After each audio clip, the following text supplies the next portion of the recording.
Creating a protective environment at school is necessary to help reduce violence. CPTED, Crime Prevention Through Environmental Design, uses design, management, and actionable strategies to reduce opportunities for crime to occur, to reduce fear, and to improve the overall safety of schools. Environmental design alone will not prevent all school violence, but CPTED is a promising prevention strategy that may lead to safer schools. For more information about incorporating CPTED principles and strategies on your campus, contact the Office of School Safety and Security by either phone or email, or visit our page at the Department of Education website. Good afternoon. My name is Steve Lynch, Operations Manager for Oklahoma State Department of Education, Office of Safety and Security. It is my privilege to introduce our guest speaker today, Mr. Art Hushen, President of NICP Incorporated, a global training company. Our subject today is CPTED. Art, thank you so much for taking time out of your busy schedule to present today on our program. Stephen, thank you. And thank you so much for allowing me to be part of this and the opportunity to talk about CPTED. My background, my name is Art Hushen. I'm the president of the National Institute of Crime Prevention. Been involved with CPTED since the early 90s when I was introduced to it. It's continued to grow over time. I work in my agency. I'm a member of the executive director of the U.S. CPTED Association, past chair of the Florida Design Crime Association, and currently I serve on the IES Security Lighting Committee. So I have an opportunity to take what we apply in CPTED, for example, for nighttime use, including that as lighting. What I do is I conduct CPTED training. We've been involved with this. We have our standards through the National Institute of Crime Prevention, the CPTED professional designation. This is also certified through many post agencies, police officer standards and trainings, for example, California, Washington, Arizona, Texas, Michigan. So quite a few there, which is at the standard. There's also American Institute of Architects. You can earn CEU credits for taking this along with the American Planning Association. So I've been involved with it for some time. It's very passionate about it. And the company's been in existence since 1999.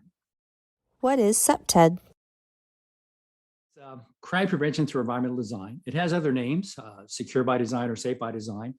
But in 1971, a criminologist by the name of C. Ray Jeffrey came up with this concept, and he called it CPTED, crime prevention through environmental design. We see it now codified in several requirements for cities. We see it now for school districts. But CPTED is pretty much how I work with the environment and come up with crime prevention strategies to have an impact on that negative activity or just a feeling of safety as you use that space. How would CPTED principles benefit the average person? We think about corporations, we think about parks, we think about schools, but this is something I can apply at my home. This is something I can apply where my kids go to school, my house of worship, my neighborhood park. All these principles overlap. So whether I'm doing it for a large school district or I'm doing it for my apartment complex, my condos, or my home, I can apply these strategies right across the board. Can I see my neighbors? What do I see when I'm sitting on my back porch? What about the lighting for my driveway when I come in? What about my windows? These are all things I can use every day when I'm home, not only there, but at work as well. How would CPTED principles benefit a school leader or staff members? This is a good approach because it all starts with the individual, that it can be the leader, but it's the staff member as well, because they see what's taking place every day on that campus. So because they understand the concepts of CPTED, they can start thinking about how they use their space, from their classroom to the gym, to the dressing rooms, to the parking lot. They start at, well, I don't feel safe walking across the street because there's no designated path. So they recognize that and they go, well, let me ask some of the students how they think about this. Where do you don't feel safe in the parking lot? Oh, same place you don't. So again, we can start using that to make changes to what's already built. We can also use it because we've learned from what's built, the mistakes that might have been made, or we find out later, we can address that in future construction. So we can start putting all this together, what we change at my school now to what we're going to build in the future, and it makes it very cost effective in the long run. What would be some low-cost or no-cost examples I could easily incorporate at my school? Well, those are the best ones because I like hearing low cost. That's my favorite. So if I can just look at a site and go, we're using this during the evening hours, these lights aren't the best. Maybe we can just change out the bulb, switch it to LED. I can't look out my windows anymore to see where the kids are in the playground. Maybe if I trim that landscaping down underneath the windowsill, create a maintenance program with that, I can't look out the windows to see what's happening in the entryway. Well, let me move some of those posters over. Let me drop those down a bit. Where do we have the kids gather for these events? Well, they've been going everywhere. Well, let me make a centralized location where they can meet so I can see what they're doing as a staff member. And if any student needs assistance, I can respond to that. How do we move the kids from, example, the playground into the building? Well, I might change that direction now and use the windows I have for staff to overlook that movement as they come into my building. Let me add some color. And we all know how effective color is for a site. So let me add some color to that. So this way I can enhance learning, maybe adding some orange to that, maybe adding a variety of colors to really reflect some of that light in a positive way and have a calming effect on students. And those are easily done just by adding the paint. I can look at desk placement. I can look at the instructor's workstation orientation. How can they improve surveillance? They look at their kids. So again, there's a lot of cost-effective steps we can take early on to what we already have to make the change with what we have and improve that overall safety. All right, Stephen, one thing I want to talk about also is we've had discussion of this in some of the workshops is the use of student artwork as a CPTED strategy. Some of the research and what we've seen in the past is if we bring human form to a site, bring the feeling of someone watching you, that there's a decrease in certain types of activity or negative activity, whether it's going to be vandalism or criminal mischief, some theft. Just the perception, again, through that student artwork is having all the students up in the front looking and waving at people coming in. That partially serves as a deterrence where, hey, we see you, you're coming in, welcome to our school. But again, we want you to feel that we're all watching to help you in case you need assistance. Or that other side was, this is our space. Don't do anything here that's going to get everybody in trouble. So we set that up. We see a lot of cities under their public art initiative adding those facial forms to bring more eyes out and less vandalism, less criminal mischief activity, and just that perception of ownership. It's under the eyes of people using the space, and it's proven to be very beneficial. It also adds color to the space, celebrates the entryway, creates a focal point, brings the attention to that. It's like, wow, that is very cool having the kids out here greeting you as you come in. But that perception, the feeling of surveillance, doesn't have to be a real person if we can't do it every time, but I can at least bring the form and shape of that that's happening. We can also look at something called a positive activity generator. Now, bringing that artwork in is a positive activity generator. It activates the space visually. Now instead of a solid wall, I've got perception of movement, I've got color, I've got form. It stays busy, and then my eyes transition into the building. If I have a spot, for example, on the exterior of my building where I don't have a lot of surveillance, I have some students here, but I can't see what they're doing. Not everyone, I'll try to bring a positive activity out. Maybe I'll turn it into a space where that we can share as part of sitting. Maybe I can look at a spot to park my bikes to bring more surveillance there. Maybe I look at a spot out by the parking lot, for example, where I lock my bikes. I've got secured parking there. Maybe I've got a spot where I can set up a coffee vendor on the outside, or maybe purchase some items there in the parking lot or the spot that's further away, because that forces pedestrians into the space to look, to see what's going on and bring more eyes to that. Our goal is to make the normal users or people that use the space feel comfortable. If something happens, people see me, they can respond. The same with someone that's coming there that's might be looking at committing a crime. Oh, they saw me. Oh my God, there's no place I can go where there's not some kind of activity where students are watching me. I might add the PE jogging path around that space. Tell the coaches, hey, look, we've had some issues here. Can you run the kids around the sidewalk here for their morning jog? And that's going to bring more eyes for and they're going to loiter a bit and talk to each other as they're running, but that's going to bring more surveillance out. Maybe the tennis courts, again, maybe we can look at something here, maybe remove some of the screening on this side to bring more surveillance out. So there's a lot of little steps I can do. Provide seating, umbrella seating at a spot where kids are waiting for a bus. Well, we can sit there instead by the building, brings more eyes out into the parking lot. So we're activating the space in a positive way by providing amenities and encourage people to use that space and go to that space. That brings more eyes, less opportunity for crime, and more positive student social interaction. Are there assessments that I can use for my facility? Yeah, there's quite a few floating around there. The most current one is from the CDC, the Center for Disease Control. They came out with a true template for doing purely a CPTED assessment. It has nothing to do with physical security. It is just strictly, where do my buses park? How do the students move from A to B? What about my green space? What kind of fencing do I have? And that's available online. The CDC has that. A few other states are creating templates. I know Georgia is working on one right now that is going to include a large CPTED component as part of their assessment. There's some you can purchase that you can just kind of take a look online and Google it and say things that I can use. You get the Texas School Safety Center, way back what they were doing for their assessment tools. So there's a lot out there that are downloadable that you can use for free. I always recommend creating your own because no one knows your schools better than you do. So that really has an impact on how you create that template. Might use one as a model, but I'm going to tweak that to meet the needs of my schools and my staff and students. Do CPTED principles apply at my home? Oh, absolutely.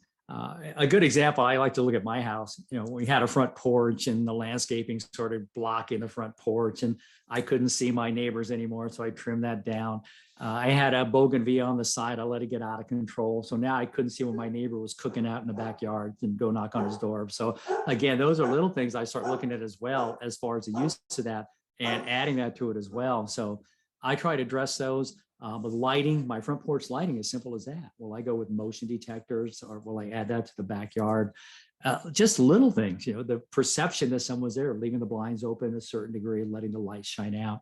So those things I can do, adding color. But if I go back to CPTED, one thing that comes up a lot is maintenance. So for my home, as my home looks very well maintained in ownership, offenders are less likely to target my home. You know, again, if it looks like someone's there and that feeling, this is my space, you know, because we've been down to neighborhoods where like, is someone living there? The grass is pretty high. Are they on vacation? Is someone gone because the garbage can's been out for 2 or 3 days? So those little things make a big difference. And I can apply those in my home every day. Are there resources in my community to help me implement CPTED principles? Now, there are some resources. I've seen some through the Department of Justice, and we're actually going to be working on this, trying to compile a page of where you can look for funding, government grants and funding. DOJ provides quite a bit. I believe the CDC might have some programs out there. Some of the universities are starting to sponsor some programs for CPTED, but it pretty much comes down to the state. You know, what does my capital tell me? You know, what is, for example, in Florida, what does Tallahassee tell us? Is there money available that we can start providing funding to make some of the changes? It's almost like it's regional. You know, sometimes we have our state reps or state house will provide funding. I know we worked on one on Maryland where they're going to be providing funding for park design and safety. So they created this big pot of money. And if you have a park they're going to use CPTED for, then you can get the money to make the changes. So there are resources specifically for Oklahoma. I would probably look Department of Justice first to see if there's funding available. I check the grants. And if not, I just kind of, and I hate to say Google it, but sometimes you just got to Google it and see what pops up and what's available to us. But I have seen where there is money available.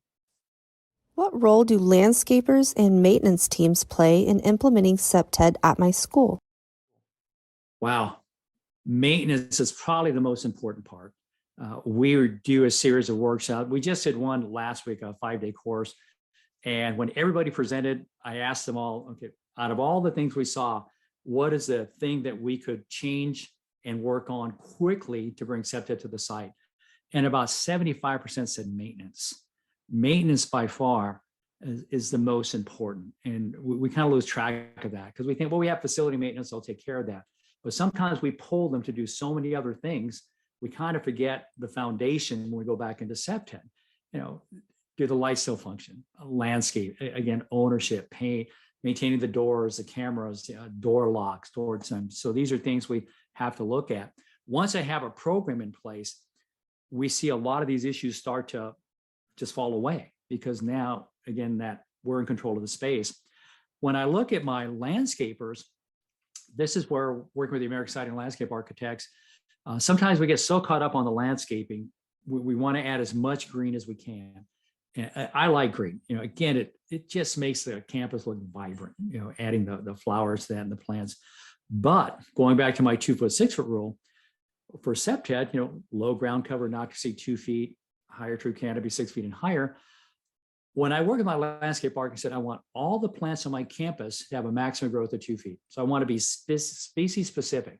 So this way we save money on maintenance. I don't have to trim them down every day because I know it's going to have a maximum growth 2 and 2.5 feet. And when I bring my plants at the 6-foot canopy and higher, my landscape architect can choose that early on during the design phase where I know it's going to be above the windows. I'm not going to have to deal with that right away. I'm not putting a new tree in front of my window that's going to block my view outwards. So landscapers play a huge part, and they also fall back under maintenance. So again, both work so well together, and working on some schools or conducting assessments of schools, that's probably the quickest thing you can address, and show success. Let's have a maintenance plan first, and let's just address that. And after that, people look and go, wow, what a difference. I'm like, yes, just these little things, landscaping maintenance, make a big difference on a site. How can schools avoid creating a non-welcoming environment by hardening their target? That is the big one. Working with DHS and a few of the other groups, we're trying to blend in good design with target hardening. And this is where your role becomes so critical, because security, we all know security, we know how to do that. But how do I aesthetically make it blend into the site? So if we're going to go with bollards, for example, to not allow vehicles access the site, nothing says we can't decorate those bollards. Nothing says we can't have the students engage in that as part of it. If I'm going to go with reinforced planters, to not allow access, but to at least soften up the look of the entryway, I can let the students get involved in the design of that, adding some paint to that, adding maybe seniors the year they're going to graduate on it, to show that ownership too. So I can make it welcoming. If I'm looking at lighting too, we don't want that harsh, I don't want to say prison quality, but institutional quality lighting. So we offer shielding. We look at Kelvin temperature to soften up the look. We add the colors. We celebrate the entryway, get the school logo up there, create that sense of pride. So we can really blend physical security into the design phase, and people don't even realize it's there. That's when we kind of smile and go, wow, we've been successful. No one sees the security that's right there in the building. And again, they sit on it, they sit on the security, they interact next to the security, the bollards, the plant, everything is there. It just seems like, what an inviting campus. I really like being here. And even window, again, we look at laminate, we look at things we put on because we want the windows. We know windows improve learning. So again, why not keep them there, but use other technology to make those windows difficult to penetrate? And it's there. Sometimes you just have to spend a little bit of extra money, but the value of natural surveillance, the value of being able to see my kids waiting outside for their parents to pick them up, that is so critical for us. So I can start blending all these together and be very successful. What are examples of natural surveillance? Natural surveillance, when we think about it, placing activities that we can readily observe. So the first thing we look at might be outdoor seating. Let's just kind of start on the exterior, work our way in towards the perimeter coming in. Outdoor seating for my students, for staff to sit, decorative benches, common areas that we share. We orient those in such a way to bring more surveillance outwards. Fencing, I always love to go with decorative see-through fencing. We have that argument. I don't want them to look into the school, and trust me, I understand that, but I want to be able to see who's approaching the school. I want to be able to see what my kids getting off the bus, getting off cross street, or kids biking. I want to see them. If they need assistance, we can go. So again, I got to include that natural surveillance. So fencing ties into that also. Once I'm inside the building itself or the school, where do I set up my reception area? Because that's where we're most vulnerable, is that main entry you come in. So I want to design it in such a way to improve that surveillance. So casual surveillance, my staff is working, they just look up and they can see, who's walking up to the school 25, 30 feet away, all based on how I designed it, and to improve that natural surveillance. My classroom design as well. I know sometimes it's distracting to have windows, but then I orient the classroom in such a way so, the kids are looking at the teacher's looking at the kids, and then looking out into the green space or looking out towards the entryway. So we can design the workstation to maximize that surveillance. But for us, nothing beats transparency, the ability to look out, to see what's taking place, whether it's in the hallway or the corridor. So again, I can see student movement, and then designing the interior classroom in such a way that if I need to secure in place, no one can see where my students are sitting. So again, I can have some window placement, but a lot of thought goes into that, interior design. and still be able to look out and see, is it safe for us to exit? Is it safe for us to move the hallway? Does someone need help? Oh, there's my good friend, Mary. I haven't seen her for a while. So having surveillance isn't all about the negative. It's also about the positive. Oh, the kids are outside having a good time. Let's go join them. Oh, the kids are out there. Let's go and sit with them too. So surveillance is good too. It creates that interaction that we like to have. So we see something fun, we go to it to be part of it, or we see someone that needs assistance, then we can respond to that as well. It's not all about catching offenders. It's all about those opportunities to do the positive as well. So yeah, natural surveillance is very important. And again, just something as simple as window placement makes a big difference. What effect does lighting have on school campuses? Lighting is huge. That there's so much going into it now. Kelvin temperature, uniformity levels, lux. I mean, when I got involved with lighting back in the 90s, I thought, well, we'll just put in a light bulb and we're good to go. A lot has changed since then. So now with the introduction of LED to everything that we see, one thing I always talk to people about is not all LEDs are good. We know savings are there. We understand that. But then we get into the quality of light, and because we're education, we want to have the proper light to encourage learning. So we get into Kelvin temperature. We've all seen those bright blue lights that sometimes hurt your eyes, that we see it on properties, we see them on cars. Now I get up in that blue range, we call it the blue range, and I'm up to about 6,000 Kelvin, 5,000. And that's when I see that number on a site plan, a lighting survey, I'm like, wow, that's a lot of blue light. The American Medical Association had a study a couple of years ago, and they found the best temperature for lighting is going to be about the 3,000 range. And that's gives you a warm color, a warm glow, more of the a little gold. I can still identify colors. Most CPTED practitioners were about the 3,400 range for Kelvin. And again, that's just a very comfortable setting, a warm setting, warm and inviting. Classroom, again, there's some studies out there. It's a new lighting program where they adjust the Kelvin temperature to improve learning in the classroom. So once they go up a little bit on the bluer the light, the whiter up on that range, probably about 4,000, 4,400, your print starts to stand out a little more clearly. Students respond to that differently. And they do show research where errors decrease by about 35% using that upgraded lighting. Then to relax the kids, they drop the temperature down to about 3,400. So it has a calming effect. Again, you feel in that warm light. And then again, they elevate it during hours when they're working on projects. So that's just to improve the learning. For safety, nothing beats, again, pedestrian scale lighting, cutoff fixtures. We have the strategy lighting where you need it. And if I just light the green space to help see who's approaching the school during the evening hours, that's all I need to light. Especially if I'm working on witness potential and my neighbor's looking in. If I'm looking at motion activation, what's the best light for my camera system too? So we have to cover that as well. I got state-of-the-art cameras, but I got really bad lighting. So that's going to impact my ability to identify a car, to identify someone that might need assistance. So lighting is critical. That's why we always recommend setting lighting standards for each school, whether it's going to be through the school district or whether it's going to be through the state, but have a lighting standard that's easily identified. Any architect will come in and see that and go, okay, I know what I have to use for lighting. And you standardize that for every school. It makes your job, everybody's job, a lot easier because there's no more guessing. This is what works best. Let's apply it here. What strategies would you recommend for signage at my school? For signage, there's two we look at. One is going to be mainly pedestrian scale. So again, I want it to be right at eye level. I always talk about making the decision making easy for students or people that come to my school. Hey, check into the office before you enter. This is where you go through, but still provide some transparency. So I don't want my signage to take up my whole window, because I've seen that when we come into certain schools.